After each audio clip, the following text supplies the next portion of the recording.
all in support of cogeneration. So we have our mission here in Brussels and with our members is to act as the cross-sectoral voice for the cogeneration industry.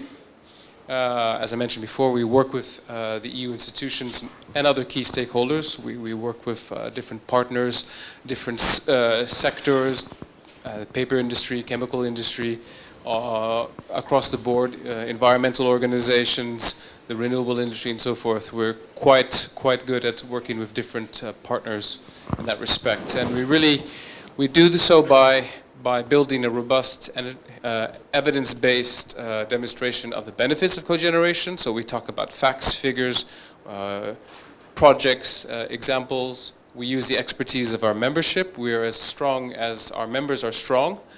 And we also establish strong coalitions with different organizations, partners, like-minded organizations.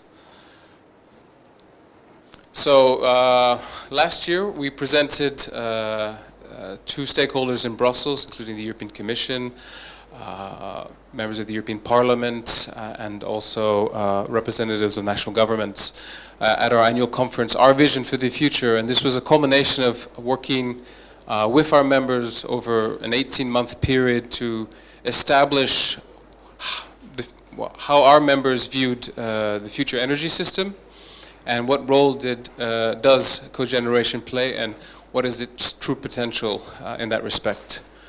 But before diving into that, I also like just to go back to the basics. Some of you are experts and probably know more of the science behind this, but I think for us, cogeneration is beautiful and simplistic in the sense that you have a single input and two outputs. So Cogen Europe is a fuel agnostic association.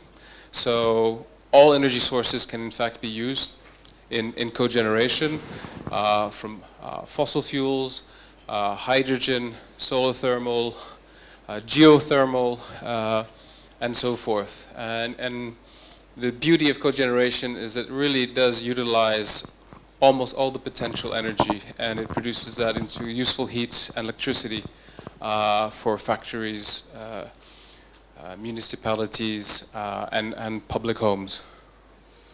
So cogeneration is all about putting energy consumers at the center.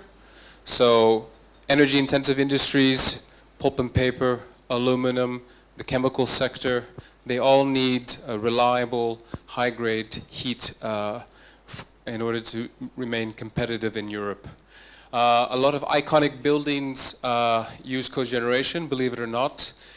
In Brussels, the European Commission headquarters is actually powered of cogeneration, providing its heat and electricity. The Bundestag in Germany, in Berlin, is also run on cogeneration. And Buckingham Palace in the UK. Just a few iconic buildings, and some of you may actually have postcards of those different iconic buildings. Today we're talking obviously a lot about heating and cooling. So 90 million European households use district heating, and a majority of that actually comes from cogeneration, CHP. And in addition to that, there are over 100,000 active energy consumers. So individuals producing their own heat and electricity at home, in households, but also in municipalities, hospitals, SMEs, commercial buildings, and so forth. So it's all about, taking control of your heating and energy needs.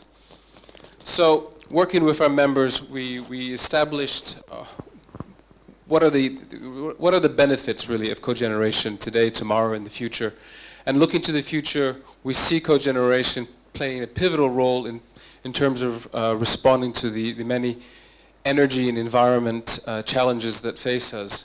So cogeneration cuts emissions, it lowers energy costs, saves energy obviously, empowers citizens and businesses, provides flexibility, especially in the future when there will be a lot more renewables, intermittent renewables, and cogeneration can provide that flexibility, but also helps the further integration of renewable energy.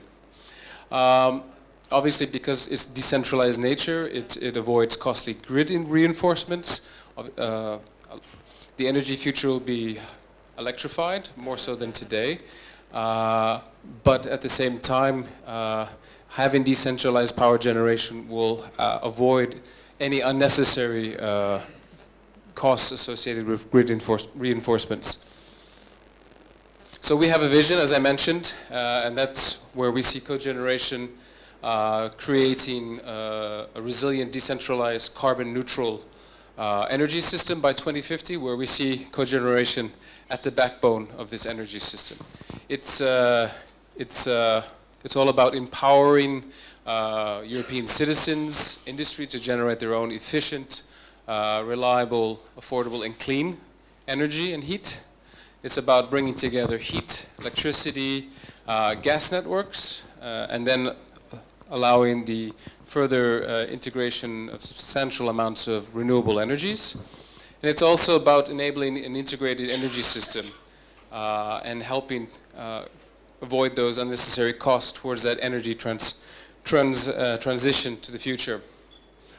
So, as I mentioned, we see cogeneration as a key local integration solution, so bringing together electricity, heat, gas, and liquid fuels, and then tying in together cities, agriculture, industry, and then individual households. So today, cogeneration plays an important role overall across the EU. It provides 11% of the electricity in Europe, provides 15% of that heat. Already there was some references to 2020, so the EU has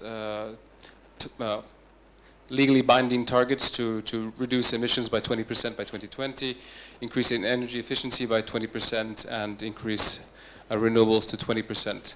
And you can see here already the contribution of cogeneration, where it contributes up to 21% of the EU CO2 reduction target, so a fifth just by cogeneration, and 14% of the EU's energy efficiency target. Renewable cogeneration has already doubled in the past 10 years, from 10% to 20%, and that will increase in the future. We project already by 2030 that it will represent a third of the overall mix in terms of cogeneration. Now, we've already done some projections through different EU co-funded projects, where we see cogeneration contributing up to 23% of the electricity in Europe and providing 25% of the heat in Europe, and also continuing to be a key contributor towards the EU's climate targets, as well as energy efficiency targets, and also the renewable targets. And this is through a project called Code 2. There's actually information for each individual country, and my colleague Alexandra will actually talk a little bit about the specific case in Romania in the second session. And of course, we have a vision for the future as well. So we just finished the clean energy package. We looked at to 2030, but the Commission, being as forward-looking and as possible, has already began the discussion, as mentioned before, looking at what will the energy system look like in 2050.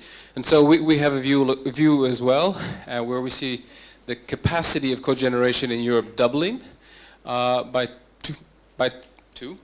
And then, of course, we want to ensure that any thermally generated electricity for heating electricity is done through cogeneration. Energy will be a valuable commodity in the future, may it be gas, may it be hydrogen, so it's important that we use those valuable resources in the most efficient way possible. On this point, I should mention that Cogen Europe is in the process of commissioning a study and looking at the role of cogeneration in 2050. What will the market look like? What role will cogeneration play? What are the benefits?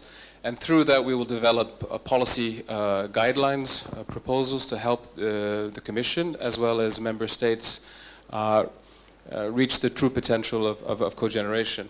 And so finally, all of that said, I'd like to sort of summarize all of this in a video. So if you could maybe dim the light slightly. Slightly. With sound.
So, thank you. Mulțumim foarte mult, domnule președinte. Vom lua o scurtă pauză acum, de jumătate de oră, vreme în care jurnaliștii vor beneficia de o conferință de presă, o pauză de cafea. Revenim apoi cu al doilea panel. Mulțumim mult!